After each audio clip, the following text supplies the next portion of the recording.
Oke, baik. Terima kasih. Assalamualaikum warahmatullahi wabarakatuh. Kita mulai ya teman-teman ya. Kuliah kita di pertemuan ke-14 ya. Pertemuan ke-14. Alhamdulillah kita sudah eh, di penghujung perkuliahan gitu ya. Tidak terasa. Kita akan UAS ya. Jadi ini pertemuan ke-14. Saya ingin share RPS-nya dulu ya. Saya ingin share RPS.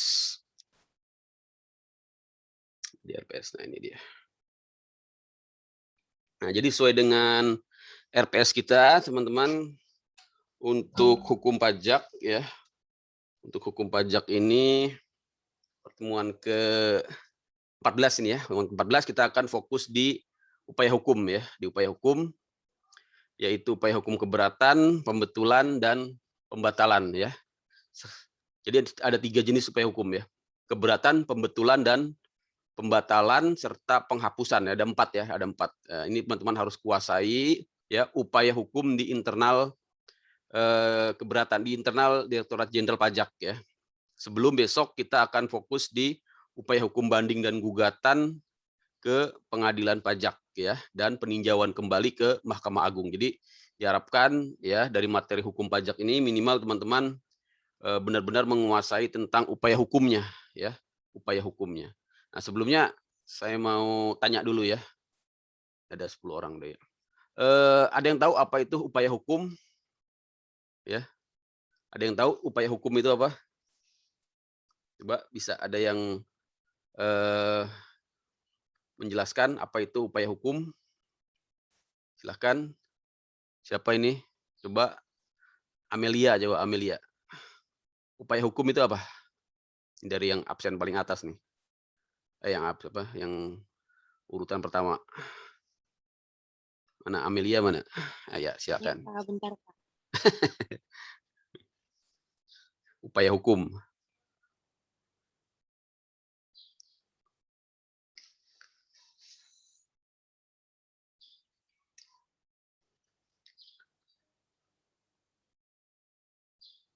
Ayo apa?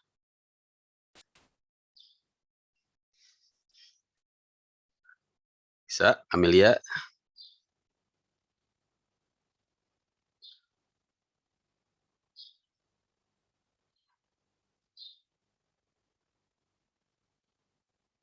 Halo, halo. Iya, Pak. Ayo, Amel. Upaya hukum adalah upaya yang diberikan oleh undang-undang kepada seseorang atau Mm-mm. badan hukum untuk dalam hal Mm-mm. melakukan putusan hakim. Apa? Nggak kedengeran? Upaya yang Saya ulang diberikan. ya, Pak. Upaya yang diberi. Upaya yang Heeh. diberikan oleh undang-undang kepada Mm, seseorang atau mm-mm, badan hukum untuk mm. dalam hal tertentu melawan putusan hakim. Oke. Pas lah itu dah ya. Jadi upaya yang diberikan oleh undang-undang ya kepada seseorang untuk ya dalam hal tertentu melakukan perlawanan tadi ya. Melakukan perlawanan terhadap Iya, Pak. suatu putusan ya. Oke ya. Jadi memang ini hak lah gitu ya. Hak ataupun apa namanya? Ya hak ya, hak yang diberikan oleh undang-undang ya kepada masyarakat ya. Karena dalam ini hukum pajak, masyarakat yang dimaksud di sini adalah ya wajib pajak ya teman-teman ya.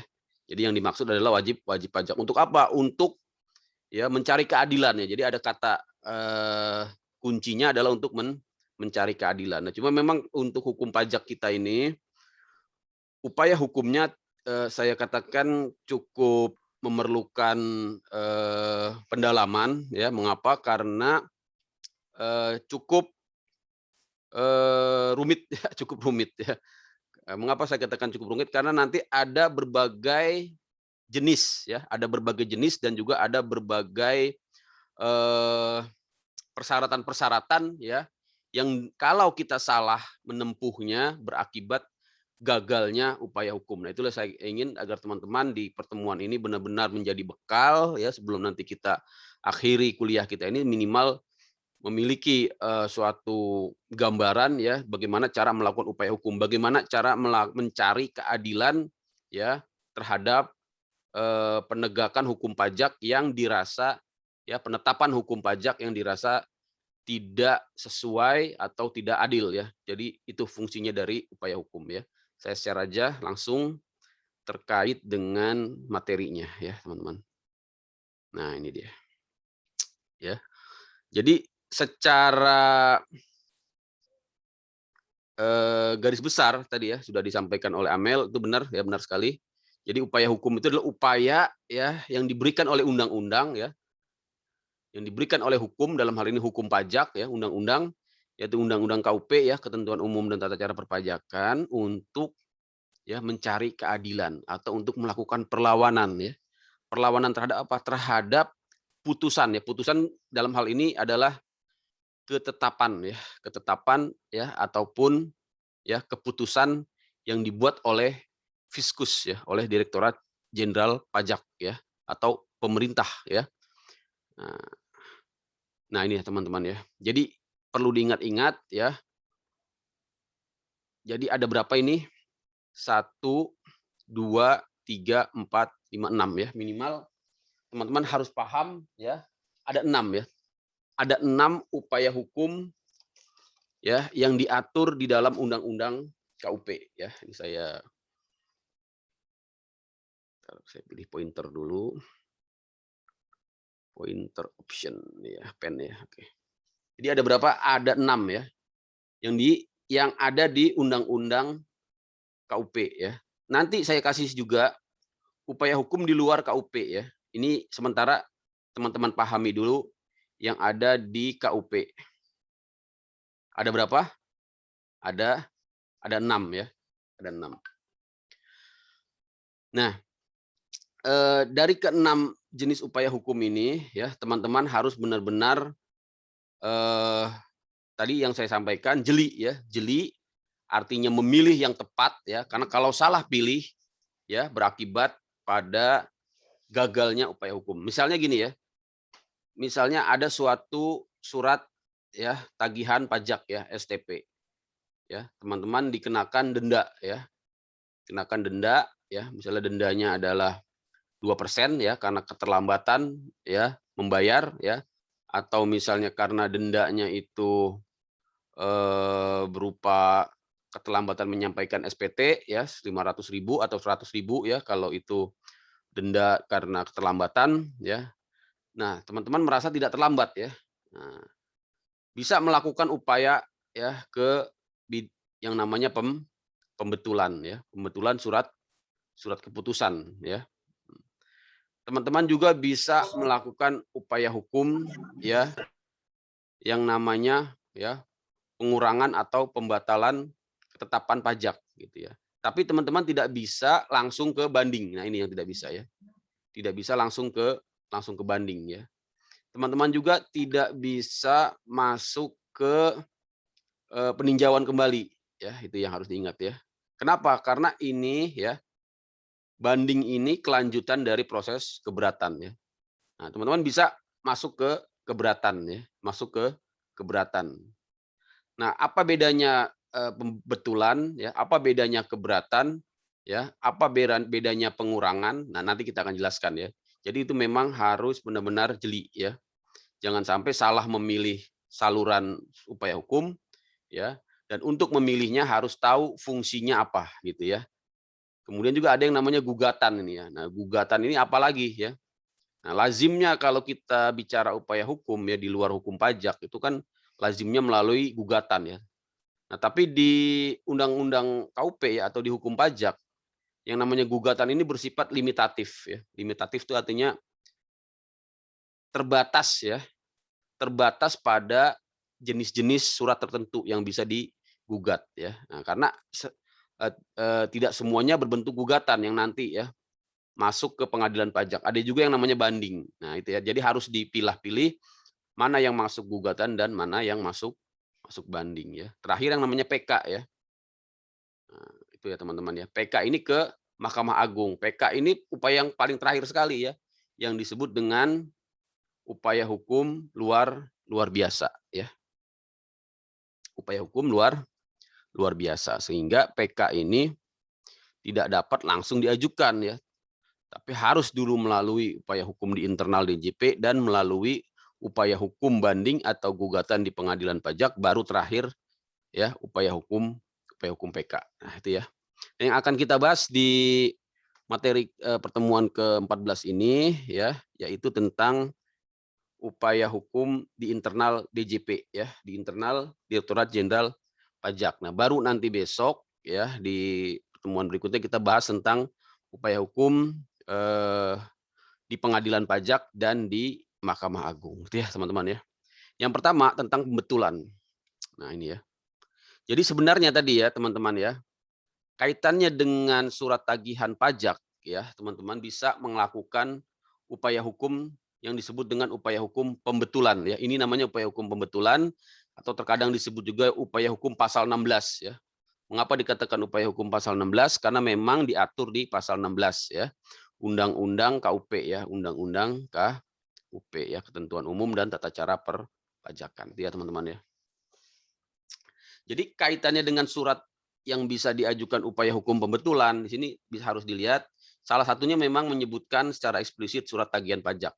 Tapi tidak hanya surat tagihan pajak yang menagih denda ya, juga surat-surat ketetapan lain dapat diajukan pembetulan, yaitu surat ketetapan pajak ya.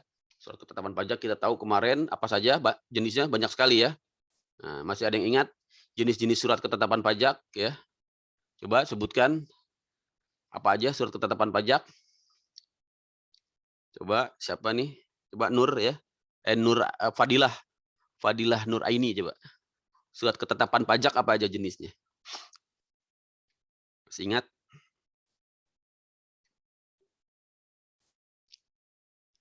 Mana? Fadilah. Halo. Fadilah Nur Aini. Iya, Pak. Nah, masih ingat jenis-jenis surat ketetapan pajak? Ada surat tagihan pajak atau STP, ada surat ketetapan pajak kurang bayar atau SKPKB, ada surat ketetapan pajak lebih bayar, SKPLB, ada surat ketetapan pajak nihil atau SKPN, dan surat ketetapan pajak kurang bayar tambahan atau SKPKBT. Oke, mantap. Nah, itu ya. Tapi tadi sedikit koreksi ya. Fadilah ya, sedikit koreksi. Jadi kalau surat tagihan pajak itu beda ya. Jadi yang disebut dengan surat ketetapan pajak itu SKPKB aja ya, SKP yang depannya SK lah ya. SKPKB ya. Terus tadi benar SKP ya, SPKPKBT ya. KBT ini kurang bayar tambahan ya. Kemudian SKP surat ketetapan pajak lebih bayar ya, LB ya, dan SKP nihil ya, surat ketetapan pajak nihil, SKPN ya, SKPN ya. Kalau STP atau surat tagihan pajak itu beda ya, jadi bedakan ya dari depannya. Kalau SK kan surat ketetapan, kalau STP surat tagihan itu ya. Bedanya apa? Bedanya apa STP dengan surat tagihan dengan surat ketetapan ya? Bedanya apa? Saya sampaikan aja ya kalau saya tanya nanti. Jadi kalau STP itu untuk menagih denda ya atau menagih tagihan-tagihan ya yang didasarkan pada penelitian. Nah, ini mungkin teman-teman harus paham ya. Bedanya penelitian dengan pemeriksaan ya. Nah, penelitian itu adalah ya kegiatan ya yang dilaksanakan oleh kantor pelayanan pajak ya, tapi dia tidak melakukan pemeriksaan kepada perusahaan. Jadi hanya berdasarkan ya data-data yang ada di Direktorat Jenderal ya, di Direktorat Jenderal Pajak gitu ya. Jadi beda dengan pemeriksaan. Nah, produknya dari penelitian ini adalah STP, sedangkan produk dari pemeriksaan itu adalah SKP. Makanya SKP ini ya harus melalui pemeriksaan. Kalau ada SKP tanpa pemeriksaan ya, nah maka ini SKP-nya menjadi cacat hukum ya, menjadi cacat hukum. Ya, atau tidak sesuai dengan prosedur ya, tidak sesuai dengan peraturan. Makanya nanti bisa diajukan upaya hukum ya berupa pembatalan ya di sini ya. Nah, ya. Jadi itu yang harus pembatalan sendiri diatur di pasal 36 bukan di pasal ini ya. Nah, pasal 16 ini ya atas seluruh surat-surat ya, atau surat-surat ini aja ya, 1 sampai 10 ini ya, yaitu surat tadi ya, surat ketetapan, surat tagihan, surat keputusan pembetulan. Jadi surat keputusan pembetulan sendiri bisa dibetulkan lagi gitu ya. Jadi kan ini pasal 16 ini tentang pembetulan ya. Nanti produknya apa? Produknya ini surat keputusan pembetulan, tapi ternyata masih ada yang salah ya. Nah, salahnya apa ini ya? Salah tulis ya, salah hitung, ada 3 jenis ya. Salah tulis, salah hitung, dan atau kekeliruan penerapan ya ketentuan perundang-undangan ya teman-teman ya. Jadi ada 3 di sini ya, teman-teman lihat ya. Ada 3 alasan ya untuk mengajukan upaya hukum pembetulan. Misalnya karena kesalahan tulis ya, kesalahan hitung, dan ketiga kekeliruan ya. Ingat ya, salah tulis, salah hitung, dan kekeliruan penerapan perundang-undangan itu ya. Harus teman-teman ingat-ingat. Atas apa? Atas ini 1 sampai 10 ini. Atas surat ketetapan pajak tadi ya, SKP, IKB, LB dan sebagainya ya, surat ketetapan, surat tagihan pajak, surat keputusan pembetulan itu sendiri ya, termasuk di antara surat keputusan keberatan ya, nanti juga merupakan bagian salah satu dari upaya hukum di internal Direktorat Jenderal Pajak ya. Surat keputusan pengurangan sanksi ya, ini juga bagian dari upaya hukum ya. Surat keputusan penghapusan sanksi juga bagian dari upaya hukum di pasal 36 ya. Surat pengurangan ketetapan pajak ya, sama di pasal 36, surat keputusan pembatalan ya, dan surat keputusan pengembalian pendahuluan kelebihan pajak ya. Terakhir surat keputusan pemberian imbalan bunga ya. Imbalan bunga ini kenapa diberikan? Ini karena apabila ya terdapat putusan banding ya yang memenangkan ya wajib pajak, dia mendapatkan imbalan bunga ya 2% dari jumlah pajak yang sudah dibayar ya. Nah, tapi untuk mendapatkan imbalan bunga ya wajib pajak harus mengajukan lagi permohonan ya imbalan bunga, dan nanti akan dibuatkan keputusan pemberian imbalan bunga. Ya, apabila di dalam putusan pemberian imbalan bunga oleh Direktorat Jenderal Pajak terdapat ya salah tulis, salah hitung, ataupun kekeliruan ya dalam penerapan ketentuan perundang-undangan ya, maka ya dapat dilakukan upaya hukum pembetulan. Itu ya teman-teman ya. Itu mengenai objek ya. Objek dari apa namanya? Objek dari pasal 16 ya.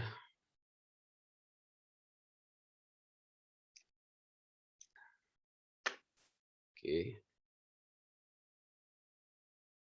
Berikutnya ya. Berikutnya jangka waktunya ya, jangka waktunya. Kalau teman-teman ingin mengajukan pembetulan ya, perhatikan benar-benar jangka waktunya ya. Di sini jangka waktu yang diberikan ya oleh Undang-Undang pasal 16 ayat 2 ya, paling lama 6 bulan sejak tanggal surat permohonan sorry, ini jangka waktu penyelesaiannya ya, jangka waktu penyelesaian. Sedangkan jangka waktu penyelesaiannya tadi ya. Jangka waktu penyelesaiannya kapan? 6 bulan. Jadi putusannya 6 bulan ya, 6 bulan. Apabila dari tanggal 6 bulan itu tidak diputus ya, maka dianggap dikabulkan. Maka di sini berlaku asas fiktif positif ya, teman-teman. Apa? Asas fiktif positif. Artinya dalam jangka waktu 6 bulan harus ada putusan ya. Harus ada putusan pembetulan yang dikeluarkan oleh Direktur Jenderal Pajak ya. Apabila tidak dikeluarkan putusan ya, maka berakibat apa? Maka berakibat apa namanya? Berakibat dianggap dikabulkan ya, atau disebut dengan prinsip ya, prinsip apa tadi? Fiktif positif ya, teman-teman ya.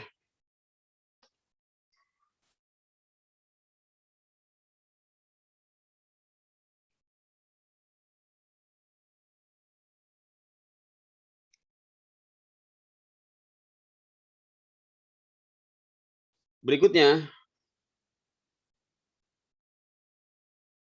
tentang kewajiban Dirjen ya memberikan keterangan secara tertulis mengenai dasar-dasar ya menjadi dasar untuk menolak atau mengabulkan permohonan ya pembetulan. Ini juga diatur di Undang-Undang KUP ya. Artinya memang Dirjen Pajak ya harus ya memberikan alasan-alasan ya, dan ini pun apabila tidak dilaksanakan ya ini menjadi cacat hukum, artinya ya surat keputusan pembetulannya menjadi cacat hukum. Makanya atas nanti surat pembetulannya itu bisa lagi diajukan ya, atau surat keputusan pembetulannya itu bisa lagi diajukan ya, diajukan upaya hukum lagi ya, upaya hukum atas surat pembetulan. Apa upaya hukumnya? Nanti bisa masuk lagi di pasal 16 lagi ya, atau nanti teman-teman bisa lihat di pasal 36 ya, di pasal 36 ya, yaitu pembatalan ya. Pembatalan nanti kita lihat pasal 36 ya. Intinya itu pasal 36 ya. Pasal 16 ya. Nah, sekarang kita masuk ke gugatan ya, teman-teman. Jadi beda dengan pembetulan ya, gugatan ini sebenarnya upaya hukum ke pengadilan pajak ya, tapi ini kita bahas ya. Jadi biar teman-teman tahu ya. Kalau bicara masalah gugatan gitu ya, masalah gugatan itu bersifat limitatif ya. Kenapa bersifat limitatif? Ini ke pengadilan pajak ya. Beda dengan tadi pasal 16 dia ke Direktur Jenderal Pajak. Ini sudah di luar dari ranah pas pengadilan pajak ya. Ranah Direktorat Jenderal Pajak, ini masuk ke pengadilan pajak ya. Jadi kalau untuk gugatan ke pengadilan pajak ya, ini yang melakukan ya, yang memiliki legal standing adalah wajib pajak ya. Wajib pajak atau penanggung pajak ya. Memang di sini ada dua ya, wajib pajak atau penanggung pajak ya. Wajib pajak atau penanggung pajak. Nah, di sini lihat ya, dilihat. Jadi ada objek ya yang bersifat limitatif ya, yaitu surat paksa ya, surat perintah melakukan penyitaan ya, atau disebut juga SPMP ya, dan pengumuman lelang. Ini kaitannya dengan penagihan pajak ya, ingat ya teman-teman ya. Ini kaitannya dengan penagihan pajak. Jadi yang bisa dilakukan gugatan apa? Surat-surat ya, surat paksa, surat SPMP dan lelang ya, kaitannya dengan penagihan. Kemudian keputusan pencegahan ya. Keputusan pencegahan ya. Ini juga kaitannya dengan penagihan ya. Keputusan yang berkaitan dengan ya pelaksanaan keputusan perpajakan ya. Jadi keputusan ya yang berkenaan dengan pelaksanaan dari keputusan perpajakan selain pasal 25 ya dan pasal 26, ingat ya. Pasal 25 dan 6 ini apa keberatan. Jadi selain keberatan ya, keputusan-keputusan yang dikeluarkan oleh Direktur Jenderal Pajak itu dapat dilakukan gugatan ya, teman-teman ya. Dapat dilakukan gugatan. Jadi ingat ya, sebenarnya intinya sih ya semua keputusan lah ya, kecuali yang kecuali keputusan keberatan ya. Kemudian surat keputusan pajak, surat ketetapan pajak ya, atau surat keberatan ya, yang dalam penerbitannya tidak sesuai dengan prosedur atau tata cara ya, juga bisa dilakukan gugatan ini ya. Nah, tapi teman-teman harus ingat ya, sebelum melakukan gugatan tempuh dulu ya terkait dengan kesalahan prosedural di internal DJP, tempuh dulu yang namanya ya pasal 16 ya. Tempuh dulu yang namanya pasal 16 ya. Kalau dengan kaitannya dengan pembetulan karena kesalahan apa tadi, salah hitung ya, atau apa namanya, salah tulis ya, atau terkait dengan kekeliruan penerapan peraturan, atau bisa juga pasal 36 ya. Bisa juga pasal 36.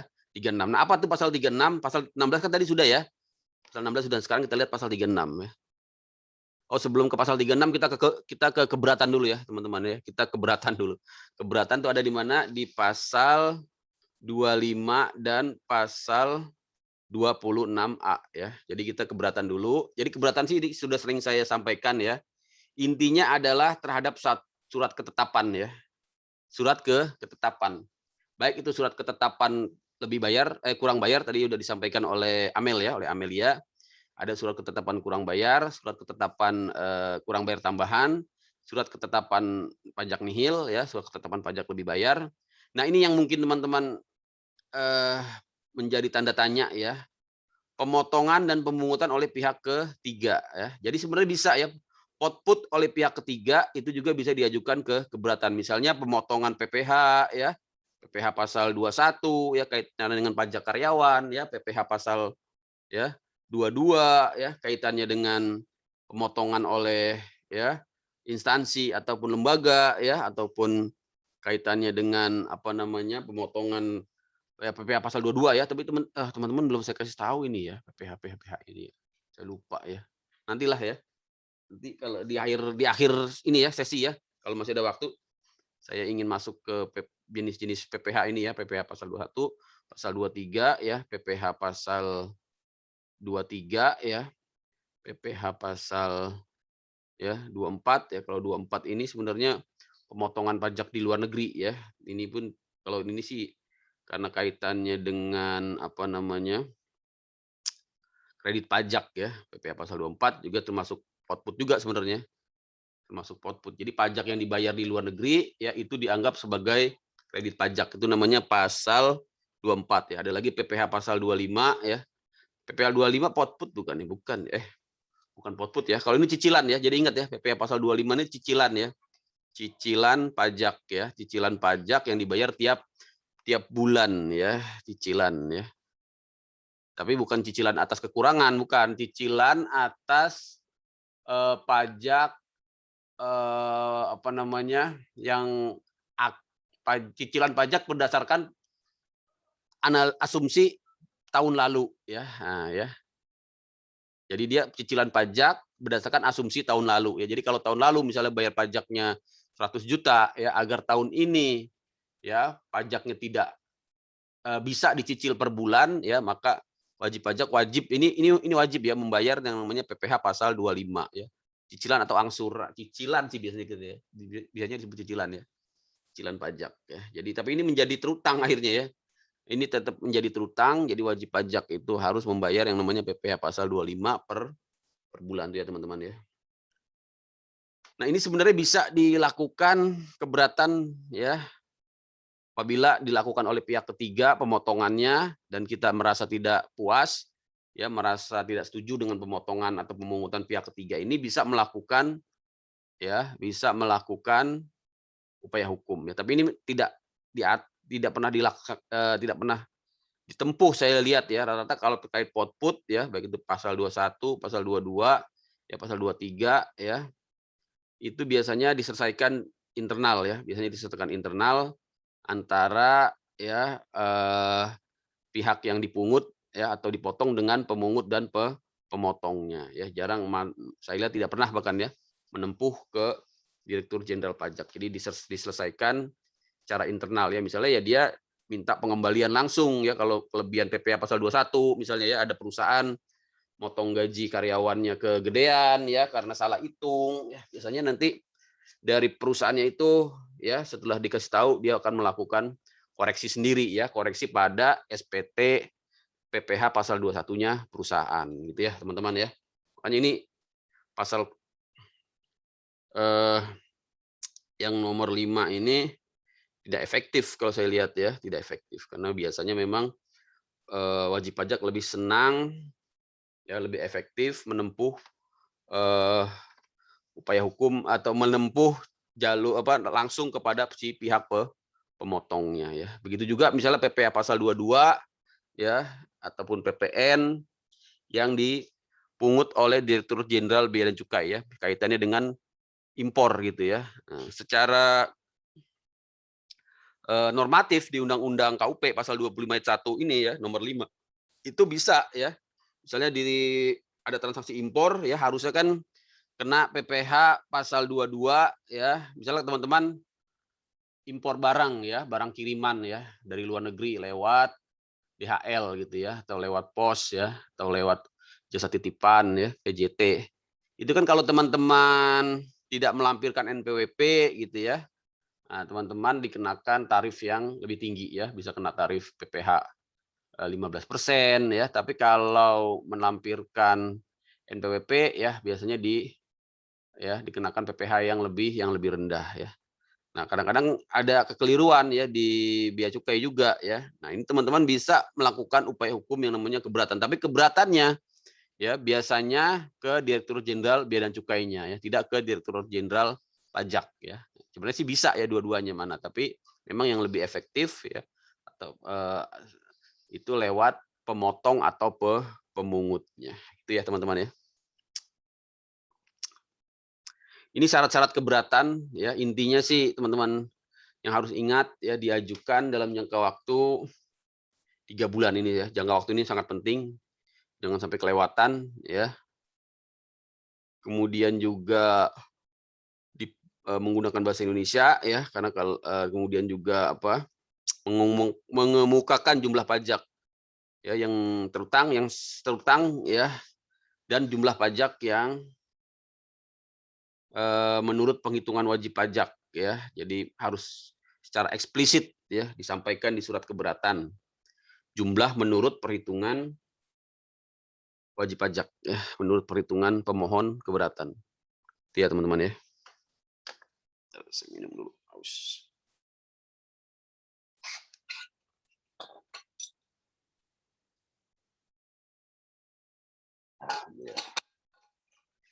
Ngantuk nih ya, kalau jam segini. Ngopi enaknya. Mulyadi mana nih? Mulyadi nih. Sepi-sepi aja nih.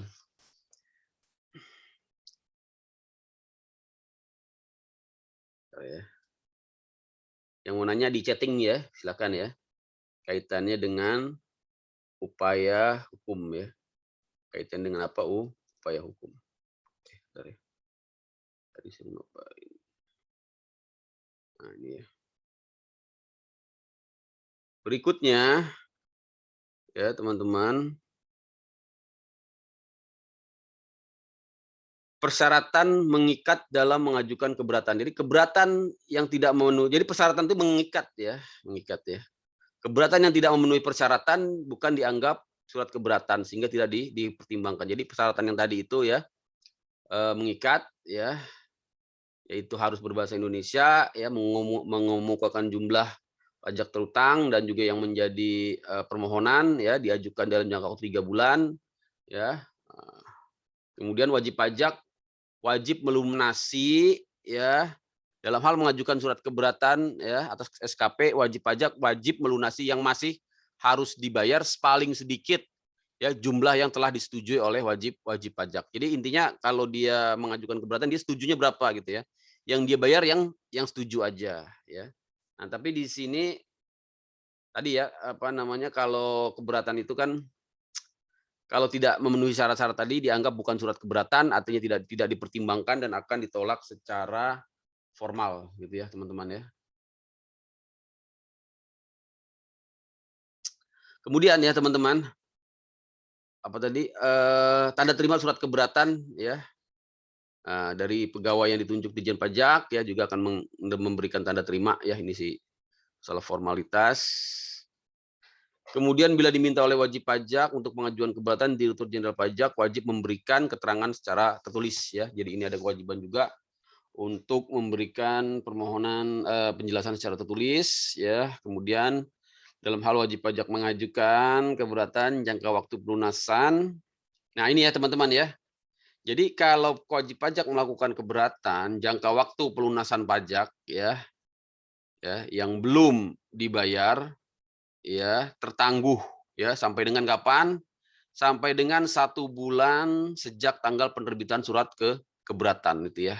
Sedangkan surat keberatan sendiri surat keputusan keberatan sendiri itu dapat dikeluarkan sampai dengan 1 tahun ya. Jadi memang akan tertangguh cukup lama ya. Tapi ini harus hati-hati ya, walaupun sepertinya ada penangguhan ya pembayaran pajak, tapi ada konsekuensi ya, nanti konsekuensinya apabila keberatan ditolak ada konsekuensi membayar denda 50% gitu ya. Di sini jumlah pajak yang belum dibayar pada saat pengajuan keberatan tidak termasuk sebagai utang pajak. Jadi utang pajaknya menjadi tertunda tadi ya, tertunda selama kapan? Ya sampai dengan 1 bulan sejak putusan keberatan ya teman-teman ya. Nah, ini ya konsekuensinya ini yang menjadi resiko yang harus ya dipahami oleh pemohon keberatan apabila keberatannya tidak dikabulkan ya atau ditolak gitu ya. Maka di sini ada denda 50% ya, tapi 50%-nya ini dari jumlah pajak ya berdasarkan keputusan keberatan dikurangi dengan pajak yang telah dibayar sebelum mengajukan keberatan. Nah, maka solusinya ya daripada kena denda 50% ya biasanya wajib pajak ya yang memang tidak terlalu yakin ya nanti keputusan keberatan akan mengabulkan, mereka ya biasanya mereka biasanya membayar seluruhnya ya. Membayar seluruhnya dari tagihan ya. Dari tagihan agar tidak terkena denda yang berapa tadi? Yang 50% ya. Itu ya teman-teman ya.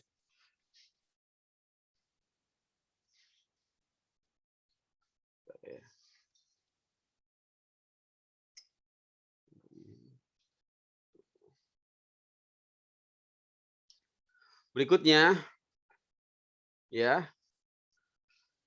Keputusan keberatan ya dapat harus ya dikeluarkan dalam jangka waktu 12 bulan tadi ya. Apabila dalam jangka waktu 12 bulan tidak dikeluarkan akan dianggap dikabulkan. Di sini juga ya berlaku yang namanya asas fiktif positif ya.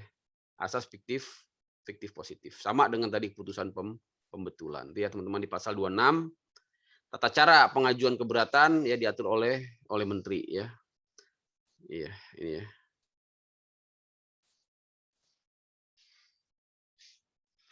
Pasal 2 ini apa? Mengatur pemberian hak kepada wajib pajak untuk hadir ya, memberikan keterangan dan memperoleh penjelasan. Jadi wajib pajak berhak untuk hadir ya. Tapi apabila hak tersebut tidak diambil ya, artinya ketika diminta untuk hadir wajib pajak tidak hadir ya maka proses keberatan tetap dapat diselesaikan. Tentunya ini akan merugikan wajib pajak ya, karena kalau dia tidak hadir kan dia bisa ya mempertahankan dalil-dalil keberatannya, tapi kalau dia tidak hadir tentunya ini akan menjadi apa namanya kerugian buat wajib pajak ya, kecuali apabila memang dia tidak pernah diminta untuk hadir ya. Nah, ini tentunya ya justru kebalikannya ya, proses keberatannya yang cacat ya teman-teman ya.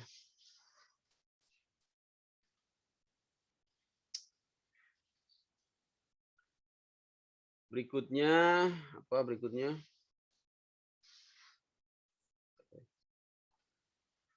Kaitannya dengan keberatan ini ya. Jadi ini siklusnya.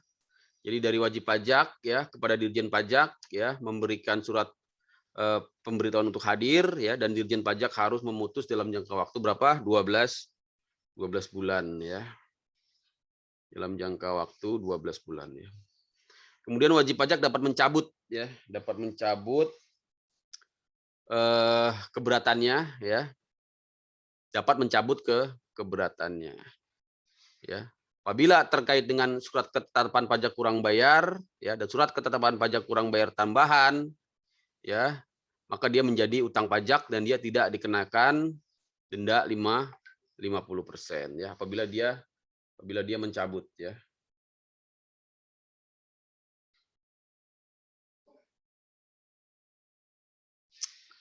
Nah, kemudian apabila dia tidak mencabut artinya dia sudah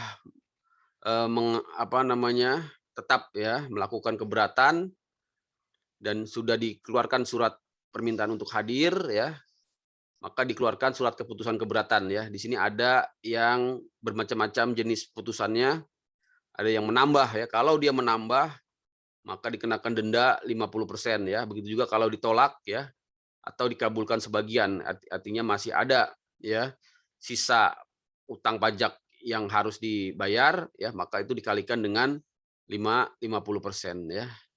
Gitu ya teman-teman ya. Nah, ini contoh surat keberatan yang tidak memenuhi formal ya. Mengapa ya tidak memenuhi formal ini ya? Salah satunya karena ya, misalnya ini ya. ditujukan bukan ke dirjen ya. Ditujukan bukan ke dirjen pajak ya. Apalagi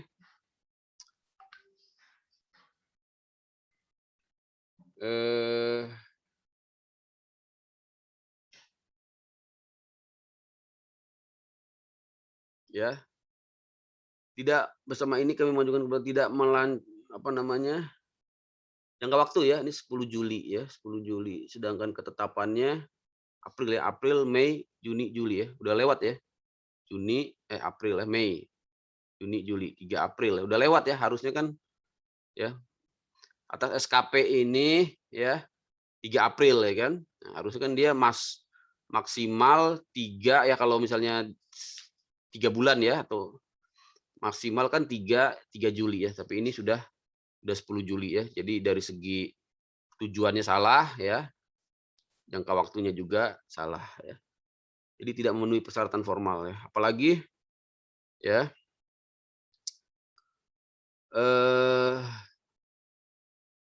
tidak mengungkapkan jumlah pajak yang ya dimintakan ya. Harusnya di sini mengungkapkan ya, dia mintanya berapa.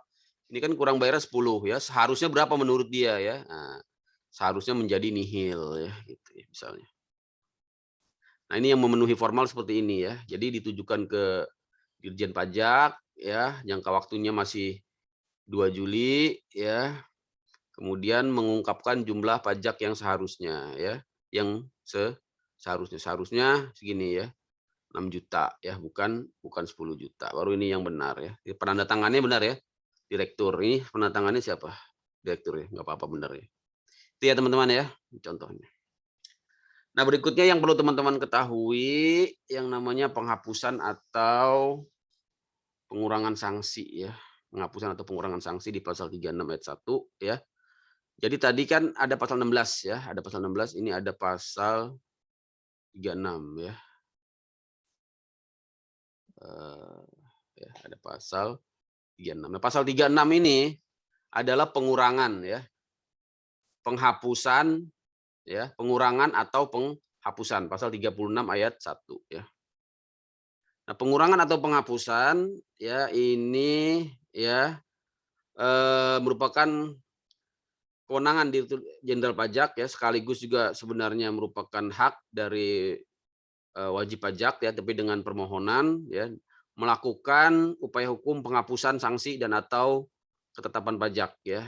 Jadi di sini apa jenis putusan jenis kewenangannya mengurangkan ya atau menghapuskan sanksi administrasi ya, baik berupa denda, bunga denda ataupun kenaikan ya, dalam hal disebabkan karena kehilafan wajib pajak ya, atau bukan karena kesalahannya ya.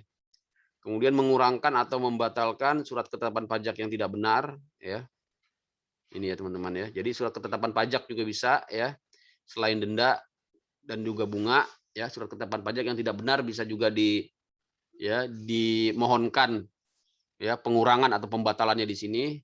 Kemudian juga surat tagihan pajak ya yang tidak benar ya, teman-teman.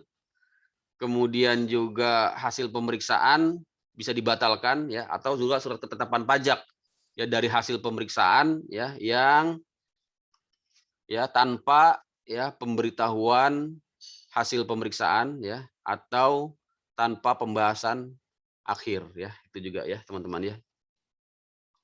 Jadi memang untuk pasal 36 ini sebenarnya selain prosedural ya, masalah prosedural ini bisa juga masalah materi sebenarnya. Karena di sini mengurangkan atau membatalkan surat ketetapan pajak yang tidak benar ini kan maknanya luas ya. Sebenarnya juga bisa masuk ke materi juga ya.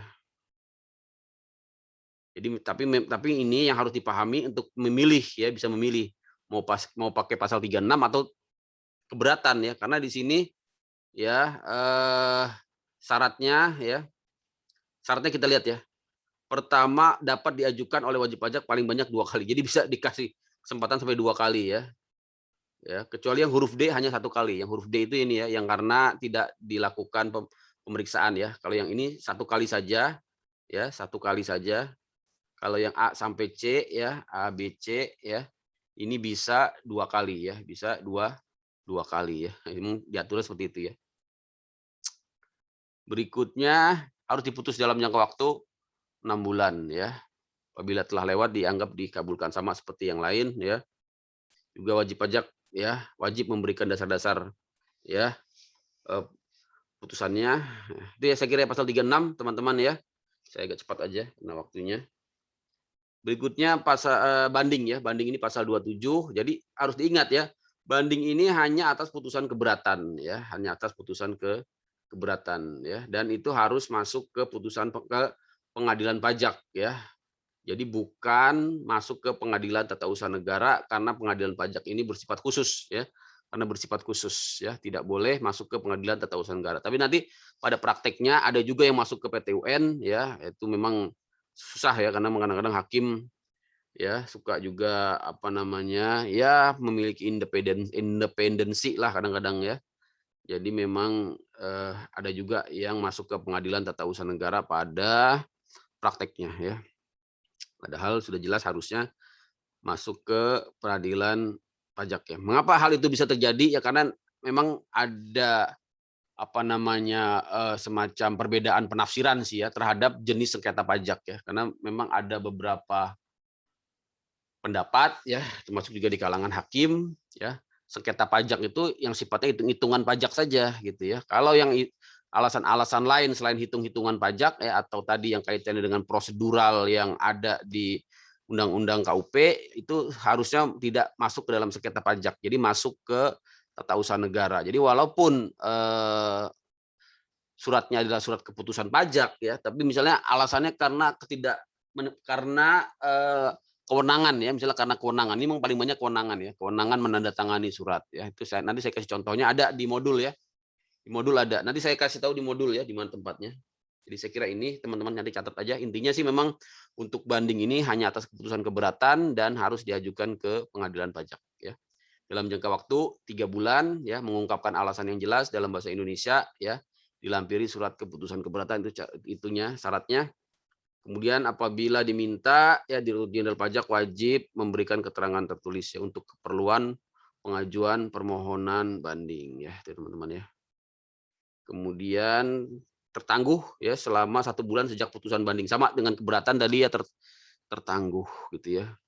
Jumlah pajak yang belum dibayar pada saat pengajuan banding tidak termasuk sebagai utang pajak karena tertangguh tadi ya. Kemudian pengajuan permohonan banding belum merupakan pajak yang ulang tadi ya, sama. Nah cuma ini ya, ada konsekuensinya, dendanya menjadi 100% kalau dia dibanding kalah ya. Jadi memang ini yang harus dipertimbangkan masak-masak benar-benar oleh pemohon banding ya. Makanya nanti solusinya apa ya, mereka biasanya bayar dulu semuanya ya, sehingga tidak ada risiko terkena denda apabila nanti kalah banding, karena denda 100% ini dari ya jumlah pajak ya, dari putusan banding dikurangi dengan jumlah pajak yang telah dibayar ya. Kalau dia bayar semua ya otomatis dia tidak terkena denda ya, kecuali nanti pengadilan pajak memutuskan dengan putusan yang lebih besar ya. Nah itu juga akan denda. Tapi memang saya lihat jarang ya pengadilan pajak memutuskan lebih besar ini ya. Saya kira ini ya, memang di sini ada peluang yang sangat besar untuk kita melakukan upaya hukum pajak ya, karena jumlah yang dikabulkan yang warna merah ini ya, ini ya masih jauh lebih besar ya. Ya, hampir 30% ya, bahkan 40 sampai dengan 40% saya kira ya. Itu lebih banyak lah ya, lebih banyak daripada yang kalah gitu. Jadi memang pemohon banding leading lah di pengadilan pajak ini, karena memang fungsi pengadilan pajak itu kan memberikan keadilan untuk pemohon banding. Saya kira itu ya. Ini contoh surat banding yang tidak memenuhi formal, ini harus hati-hati sekali ya. Pertama ini ya, kesalahannya di mana ya, banding atas SKB, ini salah ya. Jadi banding itu harusnya atas surat keberatan ya. Harusnya atas apa? Atas surat keberatan. Jadi diajukan keberatan dulu ya, tidak boleh langsung banding atas SKP ya.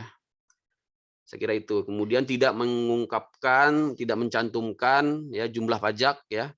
Tidak ada, harusnya jumlah pajak seharusnya ya menurut pemohon banding ya, jumlah pajak menurut pemohon ya. Itu menurut pemohon harusnya dicantumkan di sini ya. Itu ya. Saya kira itu ya. Kemudian jangka waktu ya, 18 November ini surat ketetapan pajaknya juga salah ya. Jadi terlalu lama ya, April ya, Mei, Juni, Juli, Agustus, harusnya kan Juli ya, sama tadi seperti surat keberatan karena dia diajukan 90 hari ya.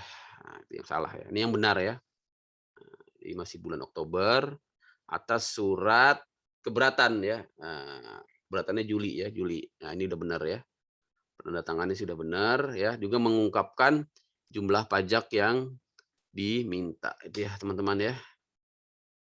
Berikutnya pengurangan ya, pembatalan tadi udah ya, banding udah ya. Sekarang pengurangan ya, ini agak lompat-lompat sorry ya. Jadi tadi kan pasal 36 ayat 1 itu apa? Pengurangan dan pembatalan sanksi ya. Ini sorry ini sih enggak. Jadi kita ke PK ya. Ini tadi udah ini salah nih. Salah slide-nya. Kita ke PK langsung ya. PK sih nanti baik teman-teman bisa lihat PK ini sebenarnya tidak ada di KUP ya, tapi ada di Undang-Undang Pengadilan Pajak ya. Untuk PK ya, saya kira PK ini ya kita bahas di pertemuan berikutnya lah PK ini ya, teman-teman ya. Karena banyak sekali ya.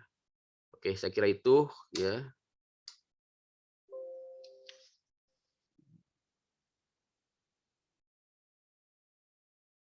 Oke, ada yang mau ditanyakan atau tidak, teman-teman?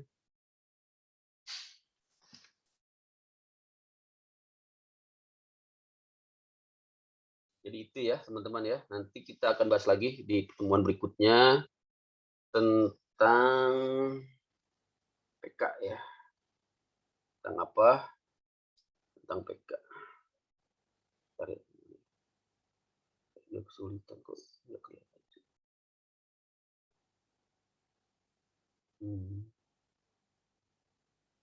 Nah, baik, kalau tidak ada pertanyaan, saya kira cukup dulu kali ya teman-teman ya. Ada pertanyaan nggak nih untuk mata kuliah ini? Untuk sebentar ya, mungkin saya ingin share yang ini ya dari modul ya. Jadi teman-teman juga bisa lihat di modul ya. Modul ya, sebentar saya mau share modul. Pajak ya. Modul.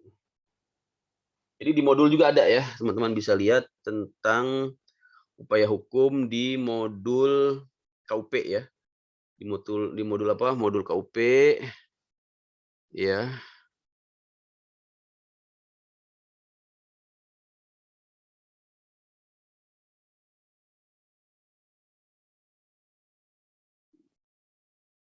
Share dulu ya modul KUP.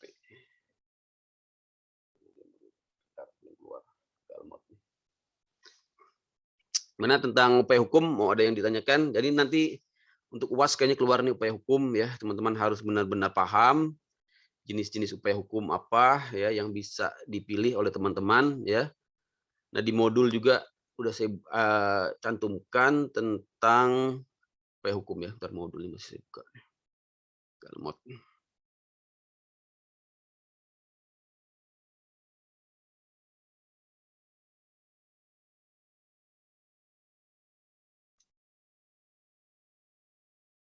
Nah ini ya.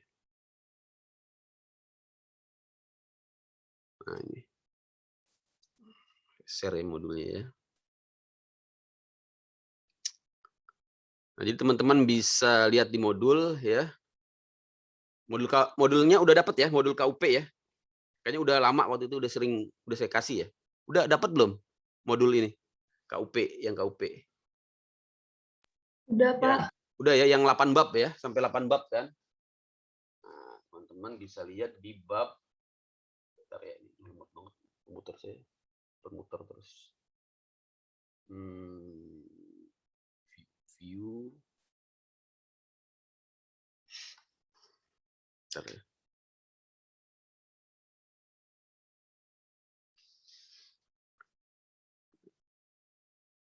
Navigation pen. Nah, ini dia. Nah, teman-teman bisa lihat di bab 8 ya. Nah, apa hukum. Sini teman-teman bisa lihat ya. Jadi di sini jelas ya, di sini sudah saya jelaskan tentang pasal 16 itu apa ya, objek-objeknya apa, nanti UAS dari sinilah. Ya, jadi untuk pembetulan ini ya, teman-teman ya. Apa sih pembetulan ini ya? Tadi ya, udah saya jelaskan di slide juga ya. Jadi atas surat-surat ini ya, kemudian ruang lingkupnya atas 3 hal ya. Kalau teman-teman ingat, atas kesalahan tulis ya. Kesalahan tulis itu apa sih? Misalnya salah nama ya, salah alamat, salah NPWP ya, salah nomor surat ketetapan ya, salah jenis pajak ya, salah masa pajak, salah tahun ya, tanggal jatuh tempo, kesalahan hitung ya. Kesalahan hitung itu apa sih? Misalnya salah menjumlah, salah mengurang, salah mengali ya, salah membagi ya. Jadi kesalahan hitung merupakan kesalahan yang diakibatkan oleh adanya penerbitan surat ketetapan pajak STP ya, SK atau putusan terkait dengan perpajakan ya, yang bersifat manusiawi ya, intinya di sini ya. Kata kuncinya di sini, bersifat manusiawi. Nah, itu ya saya kasih bold ya. Nah, di samping itu ada kewajiban perpajakan yang berkesinambungan dan saling mempengaruhi ya dari masa ke masa ya. Maka ini juga kemungkinan terjadi suatu kesalahan yang ditimbulkan penerbitan suatu surat ketetapan pajak ya atau putusan yang terkait dengan bidang perpajakan ya dari satu masa, tapi akan mempengaruhi sehingga harus mengoreksi masa pajak yang lain ya. Dan hal itu harus kadang-kadang harus diajukan upaya hukum pembetulan ya teman-teman. Ini ada contohnya, teman-teman bisa lihat di modul ya. Kemudian juga pengurangan, penghapusan dan pembatalan ya, teman-teman juga bisa lihat. Ini upaya hukum di pasal 36 Undang-Undang KUP ya. Itu ya. Mengurangkan atau menghapus sanksi administrasi, mengurangkan atau membatalkan ketetapan ya, membatalkan hasil pemeriksaan atas ketetapan pajak yang tidak didahului dengan surat pemberitahuan hasil pemeriksaan atau pembahasan hasil akhir ya. Itu ya. Teman-teman bisa baca lah ya. Ini ya.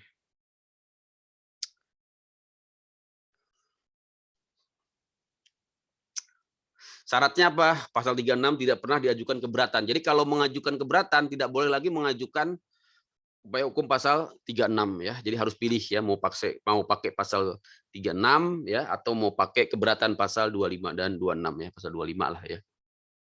Permohonan pengurangan atau penghapusan sanksi yang tercantum dalam STP ya terkait dengan ketetapan pajak hasil pemeriksaan hanya dapat diajukan ya dalam hal surat ketetapan pajak yang terkait dengan surat tagihan tidak diajukan keberatan tadi ya, tidak diajukan keberatan ya. Syaratnya itu ya. Silakan dibaca teman-teman ya. Ada di modul ini lengkap sekali. Sudah saya buat ya. Contoh-contoh formatnya juga ya. Berikutnya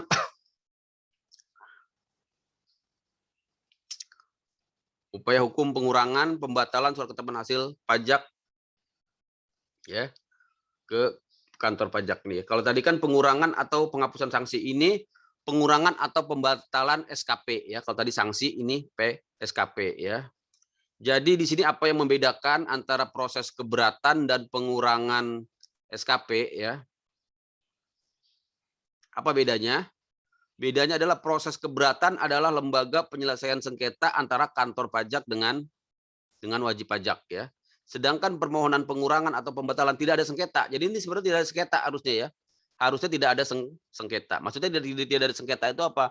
Sudah sama-sama memahami ada kekeliruan ya sehingga proses pengurangan atau pembatalan surat ketetapan pajak ini ya timbul karena ya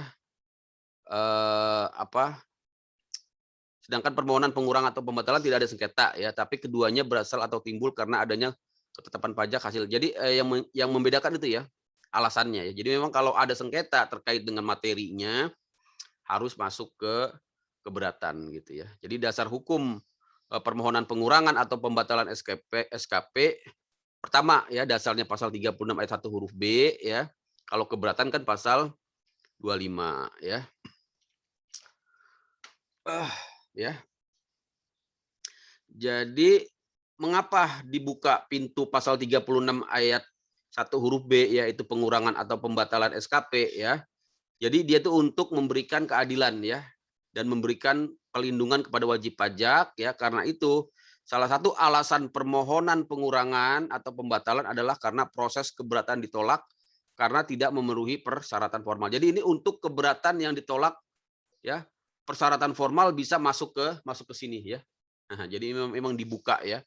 Jadi walaupun keberatannya ditolak secara formal, dia bisa masuk ke pasal 36. Jadi dibuka lagi di sini ya. Jadi memang itulah faktanya seperti itu ya. Mengapa seperti itu ya tentunya ya kita harus paham ya, karena tujuannya untuk memberikan keadilan dan melindungi hak wajib pajak. Jangan sampai hanya karena masalah formal keberatan, misalnya salah apa tadi ya, tidak mencantumkan jumlah pajak yang seharusnya ya, tidak berbahasa Indonesia ya, atau kaitannya dengan jangka waktu ya,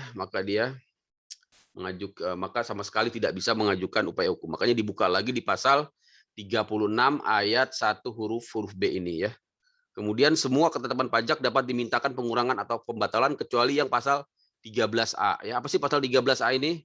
Yang masih ingat ya, yaitu kaitannya dengan ya ranah pidana pajak yang kemudian ya diselesaikan dengan administrasi ya. Makanya dia tidak dapat dikurangkan atau dibatalkan. Itu ya, teman-teman. Saya kira itu ya. Silakan dibaca aja. Ini udah saya ini ya.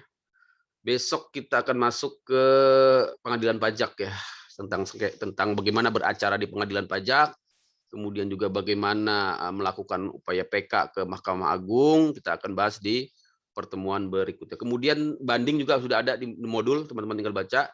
Gugatan juga sudah ada ya. Nah, cuman yang tidak ada di slide tadi ya, ini hanya ada di modul, yaitu upaya hukum sanggahan ya, sanggahan dan permohonan putusan sela. Jadi ada lagi upaya hukum sanggahan, ini kaitannya dengan pihak ketiga ya. Jadi beda dengan upaya hukum yang lain. Upaya hukum sanggahan ini adalah upaya hukum pihak ketiga ya. Melakukan apa? Sanggahan ke pengadilan negeri ya.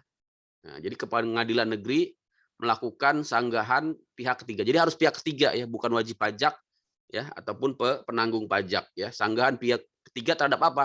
Terhadap kepemilikan barang yang disita. Ini diatur di pasal 38 ya. Diatur di mana? Pasal 38 Undang-Undang 19 tahun 97 tentang penagihan pajak dengan surat paksa ya. Jadi pihak ketiga misalnya ada penyitaan ya, ada mobil disita. Ini saya pernah menghadapi kasus ini ya. Nanti dari pihak ketiga misalnya dia merasa oh kok mobilnya itu bukan mobil penanggung pajak gitu ya. Misalnya showroom kena hutang pajak dan dia disita karena tidak melunasi.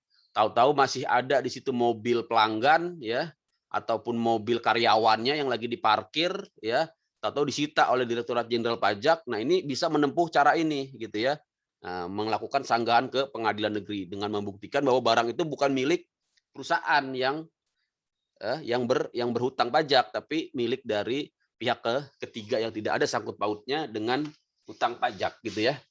Ini masuk ke upaya hukum sanggahan pihak ketiga, diatur di pasal 38 Undang-Undang Penagihan Pajak dengan surat paksa. Kemudian juga bisa melakukan upaya hukum permohonan putusan sela ya. Ini kaitannya sama dengan masalah gugatan atas penagihan pajak ya. Di sini penggugat ya, walaupun gugatan itu tidak menunda atau menghalangi dilaksanakannya penagihan pajak ya, tapi di sini ya teman-teman bisa melakukan yang namanya upaya hukum, ini kok jadi gini. Ya, bisa melakukan yang namanya upaya hukum permohonan putusan sela ya. Jadi penggugat dapat mengajukan permohonan agar tindak lanjut pelaksanaan penagihan ditunda ya. Nah, ini disebut putusan sela ya. Sampai ada putusan pengadilan pajak ya. Di undang-undangnya tidak mengatakan putusan sela, tapi yang seperti ini kan lazim disebut putusan sela ya. Jadi penggugat dapat mengajukan permohonan tindak lanjut pelaksanaan penagihan ya ditunda selama pemeriksaan sengketa pajak sedang berlangsung gitu ya, sampai ada putusan pengadilan ya.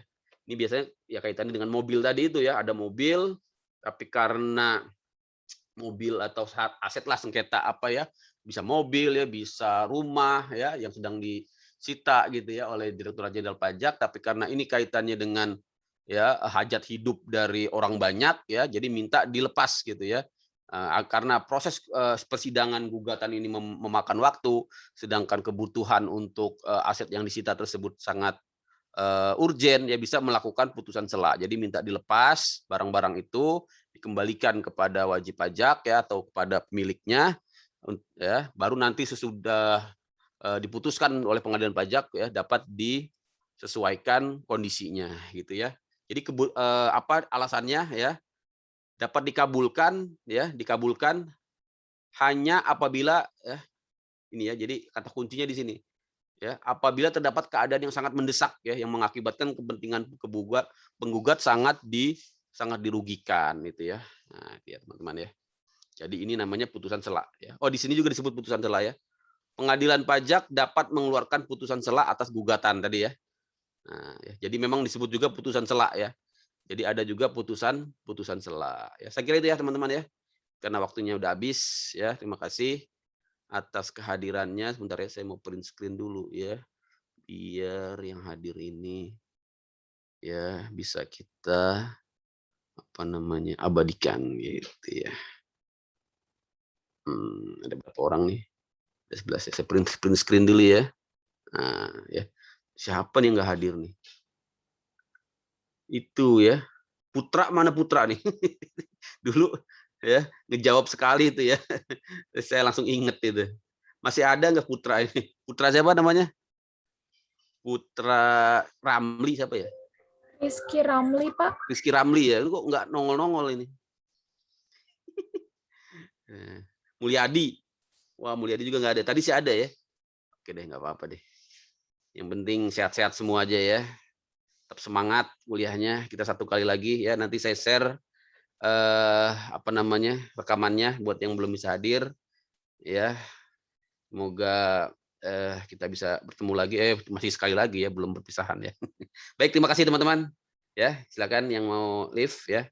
Kita akhiri pertemuan kali ini. Nanti kita sambung lagi terakhir tentang pengadilan pajak dan PK ke Mahkamah Agung. Terima kasih. Assalamualaikum warahmatullahi wabarakatuh. Selamat Waalaikumsalam, Pak. sore ya. Sama-sama. Sore, Pak. Waalaikumsalam, Ya, Pak. Makasih salam. banyak. Sama-sama. Waalaikumsalam, Pak. Terima kasih ya. Terima kasih. Izin ya.